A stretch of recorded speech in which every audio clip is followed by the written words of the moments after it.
Good morning student, class 11th। जैसा कि आपका कल जो चैप्टर था राजस्थान की रजत बूंदें, और इस पाठ के माध्यम से किस प्रकार से बताया गया है कि वर्षा का जो जल है जो मिट्टी में या कह सकते हो कि बालू रेत के अंदर नमी के रूप में विद्यमान होता है, उसे किस प्रकार से उपयोग में लिया जाता है। कह सकते हो कि जहाँ पे खड़िया पत्थर की जो चट्टान होती है वहाँ पे वो पानी जमीन से या भूतल में जाने से रुक जाता है और उसी नमी को वर्षा के जल के रूप में इस्तेमाल किया जाता है, क्योंकि पानी मीठा भी होता है और खारा होने से बचा रहता है। अब इसके क्वेश्चन आंसर। राजस्थान में कुएं किसे कहते हैं, उसकी गहराई और व्यास सामान्य कुओं और गहराई के व्यास से क्या अंतर होता है। राजस्थान की में रेत आता है, वर्षा का पानी रेत में समा जाता है, इसके नीचे की सतह पर नमी फैल जाती है। ये नमी खड़िया पत्थर की पट्टी के ऊपर तक रहती है। इस नमी को पानी के रूप में बदलने के लिए चार पांच हाथ के व्यास की जगह को 30 से 60 हाथ की गहराई तक खोदा जाता है। खुदाई के साथ साथ चिनाई भी की जाती है। इस चिनाई के बाद खड़िया की पट्टी पर रिस रिस कर पानी एकत्रित हो जाता है। इसी तंग गहरी जगह को कुई कहा जाता है। यह कुएं का स्त्रीलिंग रूप है।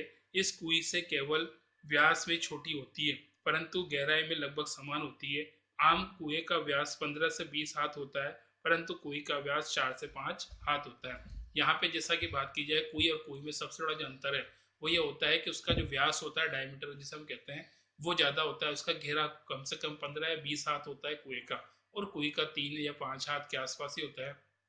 उसका कारण ही बताया कि कम घेरा होने के कारण से ढका जा सकता है। पानी भाप बन के उड़ने की संभावना भी कम हो सकती है और साथ में गंदा होने की संभावना भी कम होती है। Next number 2। दिनों दिन बढ़ती पानी की समस्या से निपटने के लिए पाठ आपको कैसे मदद कर सकता है तथा देश के अन्य राज्यों में इसके लिए क्या उपाय हो रहे हैं, बताइए। मानव की दोहन नीति के कारण आज पानी की समस्या भयंकर होती जा रही है। नदियों का जल स्तर घटता जा रहा है। शहरों और गांवों में पेयजल की भारी कमी हो रही है। यह पाठ हमें पानी के समुचित प्रयोग को सिखाता है। अगर हम वर्षा की बूंद बूंद का उचित संग्रहण और इस्तेमाल कर सके तो पानी की समस्या दूर हो जाए। आज हम आज हम पानी का दुरुपयोग करते हैं। कोई व्यक्ति भविष्य की चिंता नहीं करता। खेती, उद्योग, निजी उद्योग, सब जगह लापरवाही है। ये तो वर्तमान की समस्या है। और हमें प्रकृति के उपहार वर्षा के जल का संग्रहण करना चाहिए। इसके लिए गांवों में तालाब का पुनर्निर्माण करना चाहिए। घरों में कुएं बनाकर पानी का संग्रहण किया जा सकता है। छोटे छोटे जलाशय बनाकर भूमिगत जल स्तर को बढ़ाया जा सकता है। जैसा कि हमको जानते हैं कि वाटर हार्वेस्टिंग सिस्टम जो है उसका अगर सही ढंग से उपयोग किया जाए या हर घर में उपयोग किया जाए तो निश्चित तौर पर वर्षा के जल का बहुत अधिक इस्तेमाल हो सकता है। Next question third. चेजारों के साथ गांव समाज के व्यवहार के में पहले की तुलना में आज क्या फर्क आया है, पाठ के आधार बताइए। चेजारों अर्थात चुनाई करने वाले, कुई का निर्माण करने वाले ये लोग दक्ष होते हैं। राजस्थान में पहले इन लोगों का विशेष सम्मान था। काम के समय उनका विशेष ध्यान रखा जाता था। कुई कूदने पर चेलवांजी को विदाई के समय तरह तरह की भेंट दी जाती थी। इसके साथ उसका संबंध गांव से जुड़ा रहता था। प्रथा के अनुसार कुई खोदने वाले को वर्ष भर सम्मानित किया जाता। उन्हें तीज त्योहारों पर, विवाह जैसे मंगल अवसरों पर नेग भेंट दी जाती थी। फसल आने पर उसके लिए अलग से अनाज का एक हिस्सा निकाला जाता। अब स्थिति बदल गई है। आज उनका सम्मान कम हो गया है। अब सिर्फ मजदूरी देकर काम करवाया जाता है। पहले में और आज में स्थिति अंतर है। पहले हर तीज त्योहार पर या कह सकते हो कि हर सामूहिक कार्यक्रम में उनका योगदान होता था, उनका ध्यान रखा जाता था। आज सिर्फ रुपया पैसा देकर काम चला जाता है। Question number 4। निजी होते हुए सार्वजनिक क्षेत्र में कुइयों का ग्राम समाज पर अंकुश लगा रहता है। लेखक ने ऐसा क्यों कहा होगा। राजस्थान में खड़िया पत्थर की पट्टी पर कुइयों का निर्माण किया जाता है। कुई का निर्माण ग्राम समाज के सार्वजनिक जमीन पर होता है, परंतु उसे बनाने और उसके पानी लेने का हक उसका अपना होता है। सार्वजनिक जमीन पर बसने वाला पानी ही बाद में वर्षा भर की नमी की तरह सुरक्षित रहता है। इसी नमी से साल भर कुइयों में पानी भरता है।